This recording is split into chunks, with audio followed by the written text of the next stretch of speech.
What's up guys, in today's video, I'm gonna be taking on the biggest concrete slab I've ever done. And it's gonna be packed with information to guide you from start to finish. There's so much work to get to the finish line. Let's do this.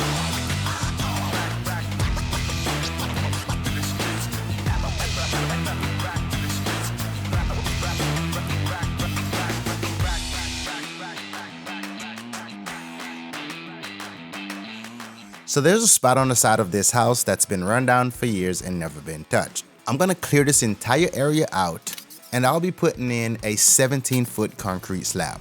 And this should be plenty of room for the things that's gonna be resting on it. 2 air conditioner, 1 for the house, 1 for the garage, an irrigation pump, a trash can, and a recycling bin. And probably that water hose reel over there.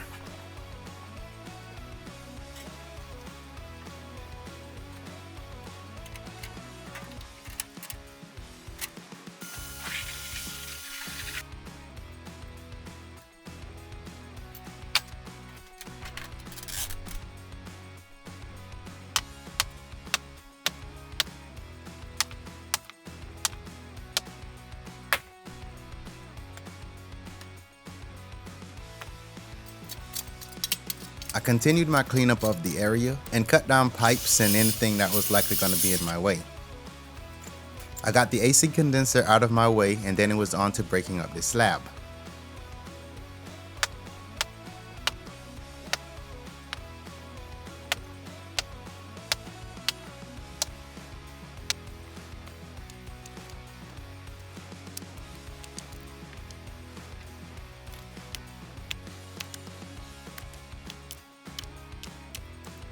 This is more involved than starting from a blank slate. One thing I'd like to ensure is that there's nothing under the slab that would be a future issue like a sprinkler head. So it's worth surveying the area, identify and remove or reroute any pipes that needs to be rerouted.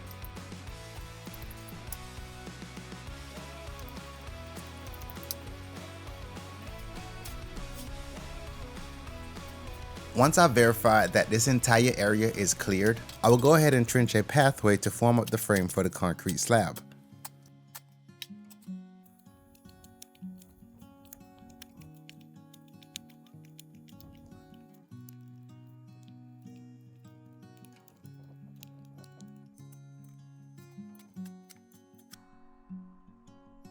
I'm going to chip off some of this concrete so I can properly get my frame lined up to the house.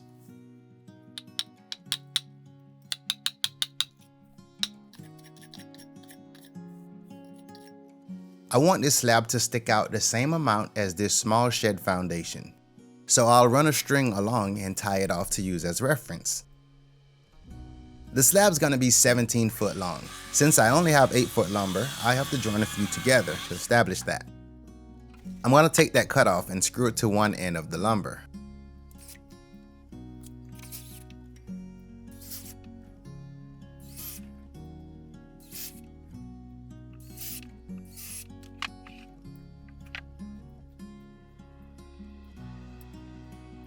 Now I'll take that and butt it up to the next piece of lumber, add screws to join the two and expand the length.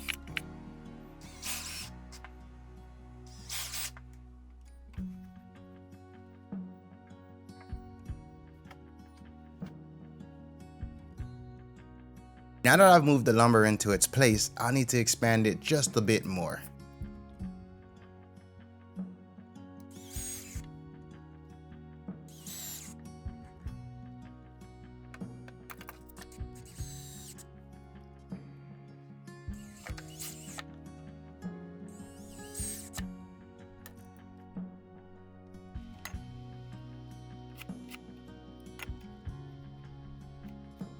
I'm gonna notch off a section of this wood so it can fit around the concrete sticking off the foundation of the house.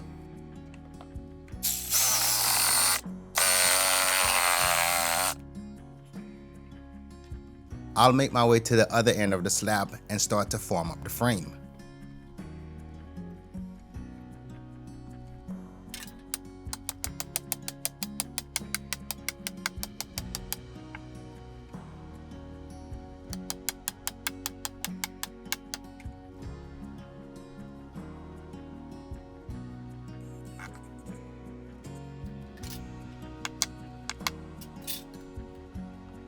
When I made the slab for the small shed, I wanted it to be leveled. The shed sits really close to the edge, leaving very little room for water to sit. I also didn't want the shed leaning towards the front and having to shim it to make the shed look straight.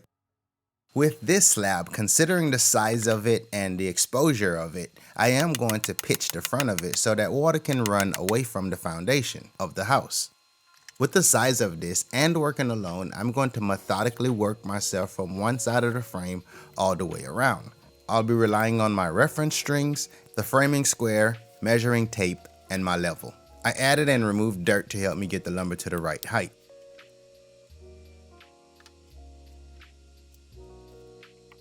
After putting one screw to join the frame, I then used a small level to check the position of the lumber, making sure it was straight up and down.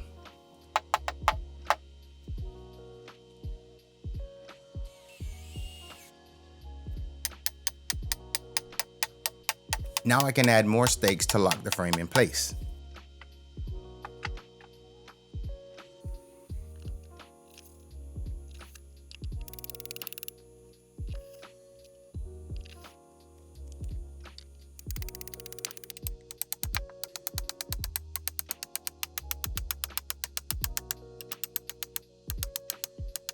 Now that I've secured all of the stakes, have the frame steady and right where I want it, I don't need the footer to be 12-inch wide. While it's extra work on my behalf, I'm going to fill the trench back in.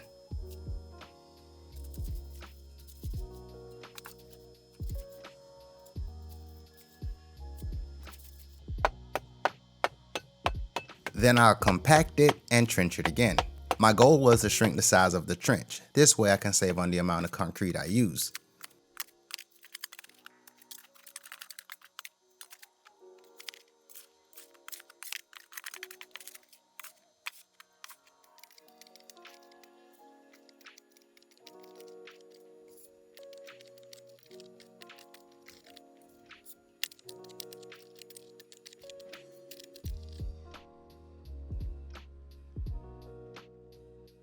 The form is ready to go, and I'm going to go a step further by adding rebar.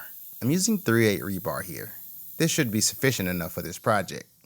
I used a grinder to cut them to the desired length, and I also use a rebar bender to bend the parts that I needed.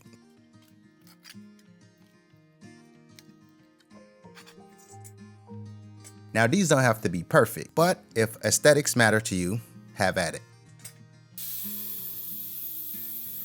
There was no real method to my madness. I was just cutting pieces and bending bars as I lay out the rebar.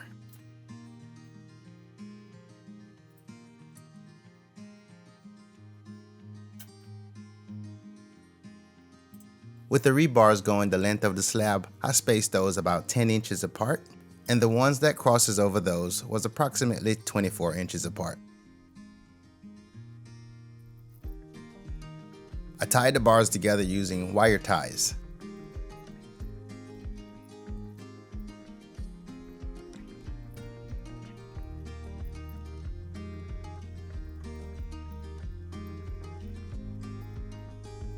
I worked late into the night until it started to get dark, and then I wrapped up.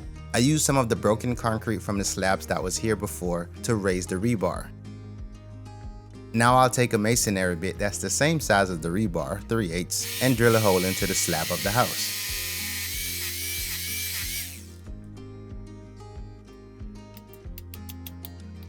The next thing I'll do is drive the rebar right into the hole. Then the next thing to do is to tie the rebars together with wire.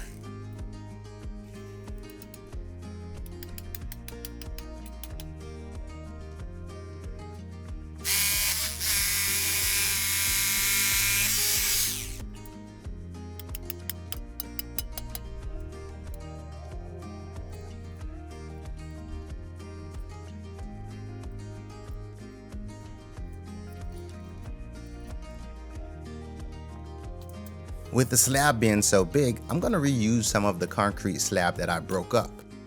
It's either I haul it away or I can reuse it in the slab.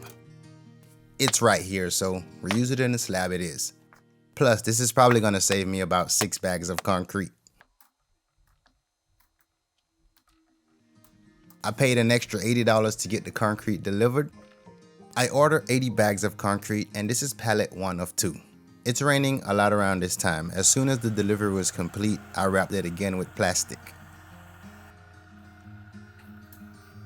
As you can see, I got a bit aggressive with the amount of broken concrete I placed into the slab. The night before the pour, I came out and set up this dirt platform along with some lumber and tried and plan out how I was going to make the pour. It rained the night before and I didn't want rain to halt my pouring today, so I put up a tarp that came off the house and threw it over the fence. Anyways, I got a lot of setting up to do so I can get this show started.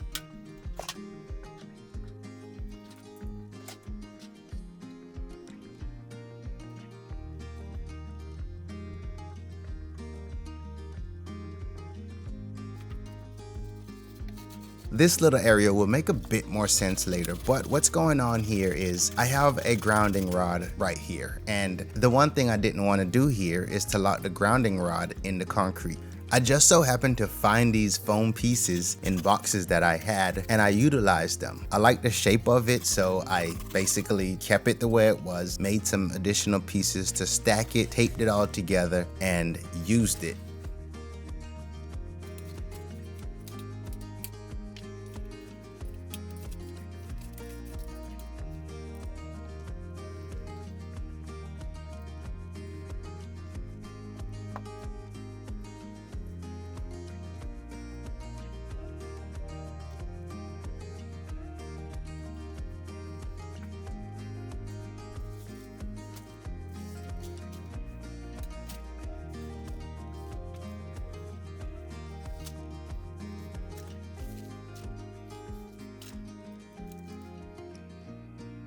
I'm all ready to go now, and before I start, I've taped the wall off to reduce the amount of splatter. I'm using a mud mixer to pour this slab. I'm not trying to sell you a machine, these are expensive and you just have to see the value in it for yourself. I'm working alone as a single man crew. Let me try and put things into perspective. From this very moment, as I was hooked up, set up, and ready to go, pouring the bags into the machine.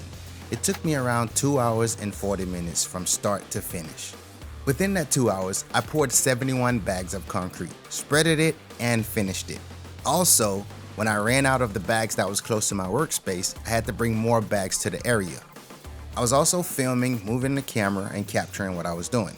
And in the same time, I was washing off my tools to make sure concrete didn't get hard on those. So long story short, for 2 hours and 40 minutes, I was in constant go mode. Now that you have a glimpse inside what I've done, let me show you how I did it.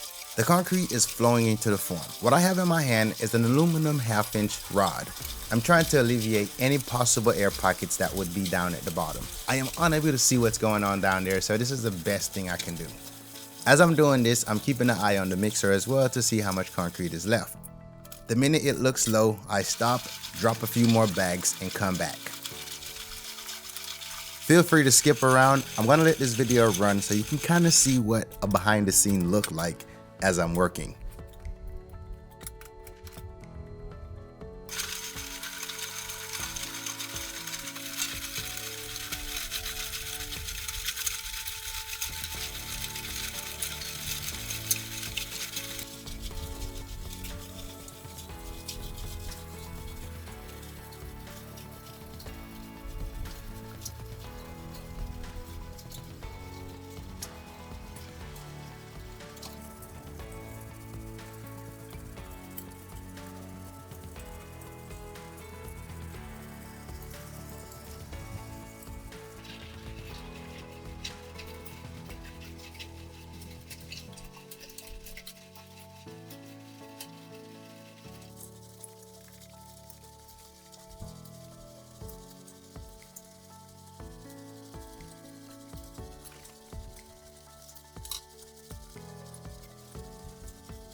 As I was pouring, I was screeding the top. It's hard to see in the video, but I still had my string along the back wall that I was keeping an eye on. Occasionally I had to come to the side where I started. This way I can address it as it was beginning to get harder.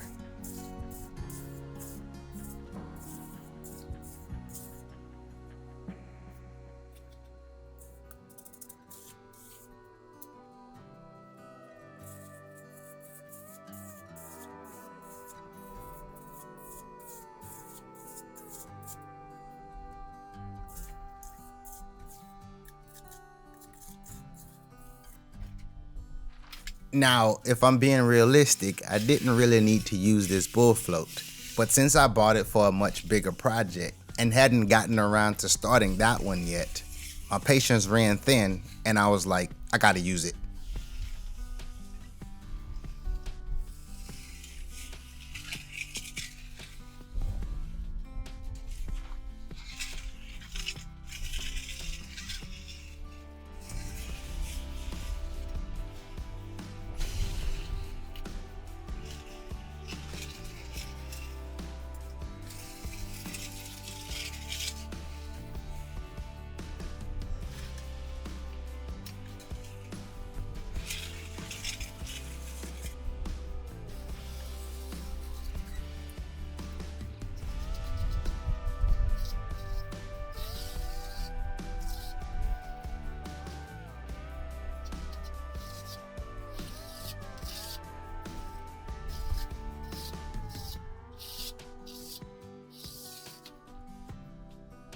This was probably a good time to remove the tape and the plastic. In order for me to reach that back wall, I'm using trust and some upper body strength. So I'm just gonna put it out there, don't try this at home, it could end badly.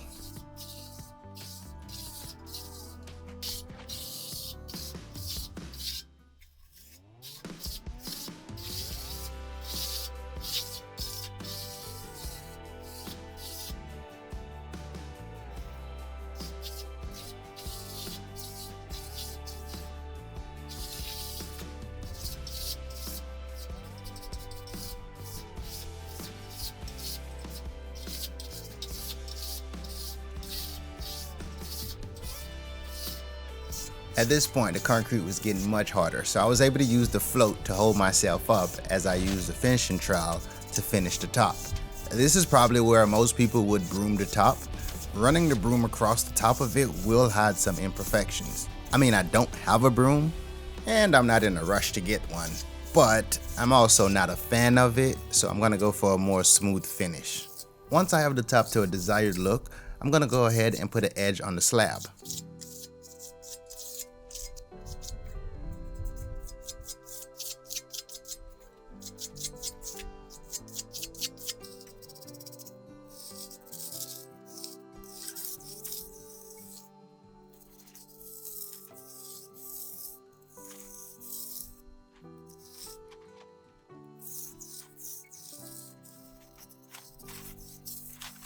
As I was getting down to this end of the slab, it was getting a bit more challenging because it was starting to harden a bit more. But nonetheless, it got done, just took a little more effort.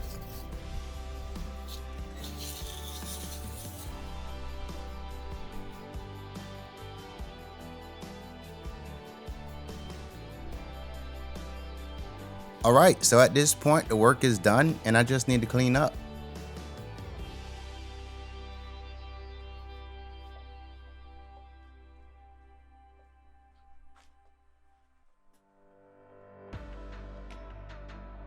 So it's early in the morning and we're out. We're gonna pull the frame from the slab.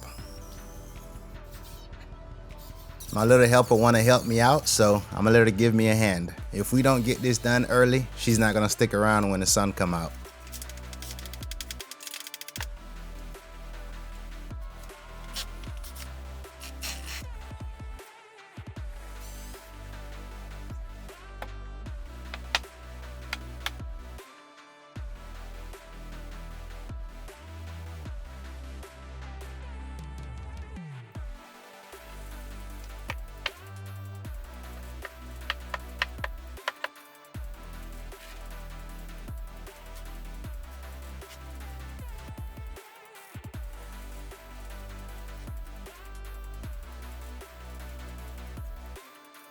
When I pulled the frame from the slab, I was happy with the quality I saw. Not that it matters, but it was pretty cool to see the wood grain embedded in the concrete. It's about all I can get done today. I gotta go on daddy duties. So now I'm back here to tidy up the area. I'm gonna remove the styrofoam so I can see how well this came out.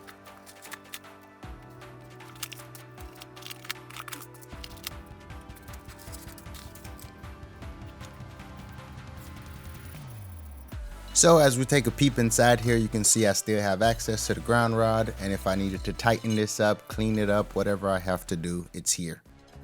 Now I'm gonna spend some time and try and grade this area.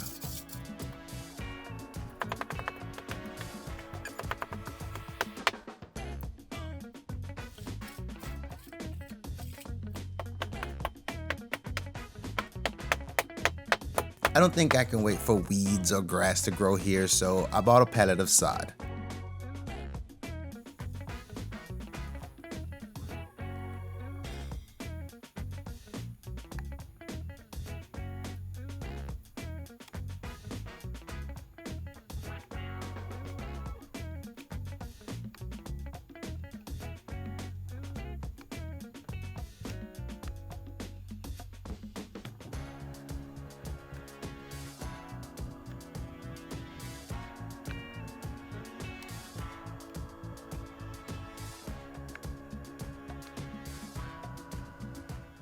After laying the sod, I just filled this area in with some rocks. And that's my solution.